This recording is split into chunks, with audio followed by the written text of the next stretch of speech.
Hi hello ನಮಸ್ಕಾರ ಎಲ್ರಿಗೂ. ಇವತ್ತು ಮಟನ್ ಪಲಾವ್ ಹೇಗೆ ಮಾಡೋದು ಅಂತ ತೋರಿಸ್ಕೊಡ್ತೀವಿ ಬನ್ನಿ. ಇಲ್ಲಿ ಬೇಕಾಗಿರೋ ಸಾಮಗ್ರಿಗಳು ಬಂದು ಆನಿಯನ್ನು, ಎಲ್ಲ ಥರದ ಮಸಾಲೆಗಳು ಮತ್ತು ಮೊಸರು.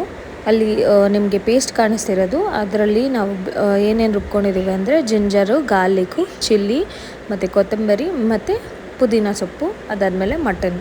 ಸೊ ಇಷ್ಟು ನಮಗೆ ಬೇಕಾಗಿರೋ ಅಂಥ ಐಟಮ್ಸ್. ಒಂದು ಕುಕ್ಕರಲ್ಲಿ ಎಣ್ಣೆ ಮತ್ತು ಒಂದು 2 ಸ್ಪೂನ್ಸಷ್ಟು ತುಪ್ಪ ಹಾಕ್ಕೊಳ್ಳಿ. ಅದು ಕಾದ ನಂತರ ಎಲ್ಲ ಥರದ ಮಸಾಲೆ ಐಟಮ್ಗಳನ್ನೂ ಹಾಕ್ಕೊಳ್ಳಿ. ಮಸಾಲೆ ಐಟಮ್ಸ್ ಆ್ಯಡ್ ಮಾಡಿದ್ಮೇಲೆ ಒಂದು ಸ್ವಲ್ಪ ಹೊತ್ತು ಉರಿಬೇಕು, ಅದು ಘಮ ಸ್ಮೆಲ್ ಬರುತ್ತೆ ನಿಮಗೆ. ಅದಾದಮೇಲೆ ಆನಿಯನ್ಸ್ನ ಹಾಕ್ಕೊಳ್ಳಿ. ಆನಿಯನ್ಸ್ ಹಾಕ್ಕೊಂಡು ಅದು ಬ್ರೌನ್ ಆಗೋವರೆಗೂ ಹುರ್ಕೋಬೇಕು. ಅದಾದ ನಂತರ ತೊಳೆದಿಟ್ಕೊಂಡಿರೋ ಮಟನ್ ಹಾಕ್ತಾಯಿದ್ದೀವಿ. ಸೊ ನಾವು ಮಟನ್ನ ಅರಿಶಿಣ ಮತ್ತು ಸಾಲ್ಟ್ ಹಾಕಿ ತೊಳಿತೀವಿ. ಅದು ಹಾಕ್ಕೊಂಡು ಸ್ವಲ್ಪ ಹೊತ್ತು ಫ್ರೈ ಮಾಡಬೇಕು. ಆ ಹಸಿಯ ವಾಸನೆ ಹೋಗಬೇಕು ಮಟನ್ದು. ಸೊ ಅಲ್ಲಿವರೆಗೂ ಫ್ರೈ ಮಾಡಿ. ಇದ್ರ ಜೊತೆ 1 ಸ್ಪೂನಷ್ಟು ಉಪ್ಪು ಹಾಕ್ಕೊಳ್ಳಿ. ಇವಾಗ ನೀವೇ ನೋಡಿ, ಮಟನ್ ಸ್ವಲ್ಪ ರೋಸ್ಟ್ ಆಗಿದೆ.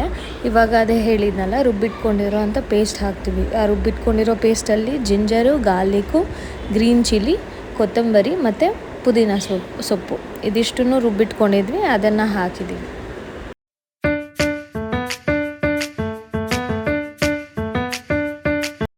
ಇವಾಗ 1 ಸ್ಪೂನಷ್ಟು ಧನಿಯಾ ಪೌಡರ್ ಹಾಕೋತಾ ಇದ್ದೀವಿ.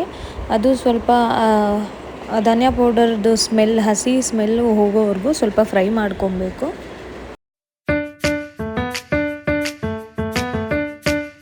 ಇವಾಗ ಒಂದು 2 ಸ್ಪೂನ್ಸಷ್ಟು ಮೊಸರನ್ನ ಹಾಕ್ಕೊಳ್ತಾ ಇದ್ದೀವಿ.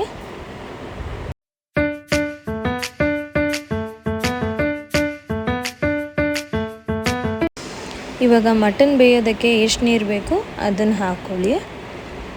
ನಾವಿಲ್ಲಿ 2 ಬೌಲ್ಸ್ ಅಷ್ಟು ಹಾಕ್ಕೊಂಡಿದ್ದೇವೆ. ಇವಾಗ ಮಟನ್ನ ಬೇಯಿಸ್ಕೋಬೇಕು. ನಾವು ಒಂದು 7-8 ವಿಸಿಲ್ ಕೂಗಿಸ್ಕೊಂಡ್ವಿ. ನೋಡಿ ಎಷ್ಟು ಚೆನ್ನಾಗಿ ಬೆಂದಿದೆ. ನೀವು ಯಾವ ಹದಕ್ಕೆ ಬೇಕೋ ಆ ಹದಕ್ಕೆ ಬೇಯಿಸ್ಕೊಳ್ಳಿ. ಇವಾಗ ನೆನೆಸಿಟ್ಟಿರೋ ಅಕ್ಕಿನ ಹಾಕ್ತಾಯಿದ್ದೀವಿ. ಆಮೇಲೆ ಅದಕ್ಕೆ ಎಷ್ಟು ನೀರು ಬೇಕು, ಈಗ ನೀವು 1 ಪಾವ್ ಅಕ್ಕಿ ತೊಗೊಂಡಿದ್ರೆ 2 ಲೋಟದಷ್ಟು ನೀರು ಹಾಕಿ. ಸೊ ಇದರಲ್ಲಿ ಆಲ್ರೆಡಿ ನಾವು ನೀರು ಮಿಕ್ಸ್ ಮಾಡಿದ್ವಿ ಮಟನ್ ಬೇಯಿಸೋಕ್ಕೆ, ಅಷ್ಟಾಗಿ ಜಾಸ್ತಿ ಹಾಕಲ್ಲ.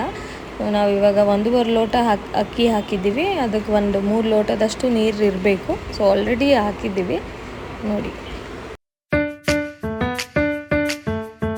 ಈಗ ಕುಕ್ಕರ್ ಮುಚ್ಚಳ ಮುಚ್ಚಿ ಮತ್ತು ಬೇಯಿಸ್ಕೊಬೇಕು. ಈಗ ನೋಡೋಣ ಹೇಗಾಗಿದೆ ಬಿರಿಯಾನಿ. ನೋಡ್ತಾ ಇದ್ದೀರಾ ನೀವೇ, ತುಂಬ ಚೆನ್ನಾಗಿ ಬಂದಿದೆ. ಟೇಸ್ಟ್ ನೋಡಿಬಿಟ್ಟು ಹೇಳ್ತೀವಿ ಹೇಗಿದೆ ಅಂತ. ಸೊ ನೀವು ಲೈಕ್ ಮಾಡಿ, ಕಮೆಂಟ್ ಮಾಡಿ, ಶೇರ್ ಮಾಡಿ. Keep watching.